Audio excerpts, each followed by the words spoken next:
পদ্ম গাছের নানান রকমের ভ্যারাইটি আমার বাগানে রয়েছে, তবে ওয়াটার লিলি মাত্র এই একটা ভ্যারাইটি আমার কাছে রয়েছে, যার নাম কিং অফ শিয়াম। হ্যাঁ বন্ধুরা, এর আইডির নাম কিং অফ শিয়াম। এই গামলাতে একটা চারা নয়, কিন্তু এখানে বেশ 2-3টে চারা রয়েছে। তো এখান থেকে আজকে একটা চারা উঠাবো, যা আমি কিন্তু কাস্টমারের জন্য তুলছি। তো সেই গাছটা তোমাদেরকে দেখাচ্ছি যে কিরকম গাছ আমি আমার কাস্টমারদেরকে পাঠিয়ে থাকি। অনেকেই ভাবেন কেমন না কেমন গাছ আমি পাঠাবো। আজকের এই ভিডিওটিতে আশা করি তোমরা বুঝতে পারবে আমি কেমন গাছ পাঠাই। দেখতেই পারছো কড়ি সমেত, একদম শিকড় সমেত এত সুন্দর একটা চারা আজকে আমি তুলেছি কাস্টমারদেরকে দেওয়ার জন্য। এই গাছটা কিন্তু নদিয়া যাবে।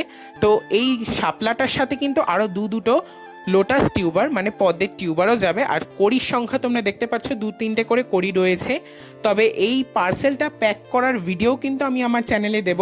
তোমরা সেই ভিডিও দেখতে চাইলে অবশ্যই আমার চ্যানেলটিকে ফলো করে রেখো। আর আজকের জন্য এটুকুই, দেখা হবে একটা নতুন ভিডিওর সাথে।